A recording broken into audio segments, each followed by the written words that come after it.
การแข่งขันกีฬาบานเตซิ่งขันทานเจ้าแขวงเขวียงมุขคำไซประจำปี 2025 นัดสิงสนาเลิศได้จัดขึ้นในตอนบ่ายของวันที่ 8 เมษายน 2025 อยู่ที่เดินกีฬาโรงเรียนม.ปลายปักสันให้เกียรติเข้าร่วมของท่านเลื่อนวิไลจันทาลาพันธ์คณะประจำภาคแขวงประธานสาพันธ์บานเตแขวงมุขคำไซมีคณะแผนกศึกษาธิการกีฬาแขวงคณะกรรมการจัดการแข่งขันพร้อมด้วยนักกีฬาจากโรงเรียนภายในแขวงเข้าร่วม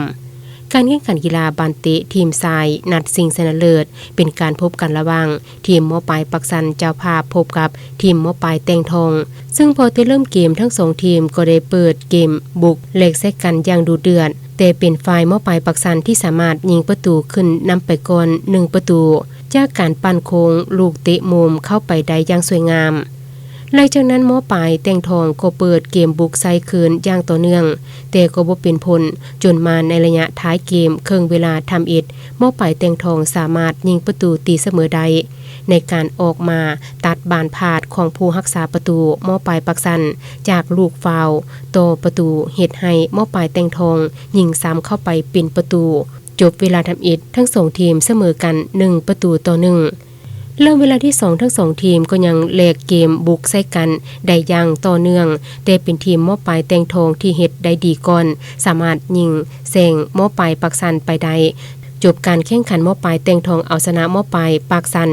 ด้วยคะแนน2ประตูต่อ1สำหรับทีมยิงเป็นการพบกันระหว่างม.ปลายปักสันเจ้าภาพพบกับม.ปลายแตงทองและบรรยากาศการแข่งขันก็เต็มไปด้วยบรรยากาศคึกคืนม่วนซื่นจากผู้ชมผู้เชียร์ข้างสนามของทั้งสองทีมและก็เป็นทีมม.ปลายแตงทองที่สามารถเสือดเอาชนะทีมเจ้าภาพไปได้โดยคะแนน1ประตูต่อ0เฮ็ดให้ม.ปลายแตงทองสามารถคว้าแชมป์ได้ทั้งทีมชายและทีมหญิง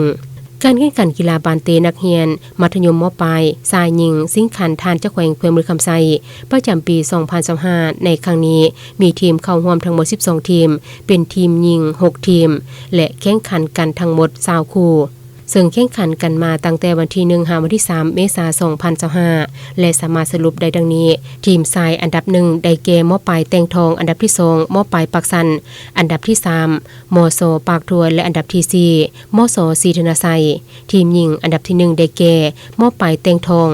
อันดับที่2ม.ปลายปักสันอันดับที่3ม.ส.ปากเงียบและอันดับที่4ม.ส.ศรีธนไซ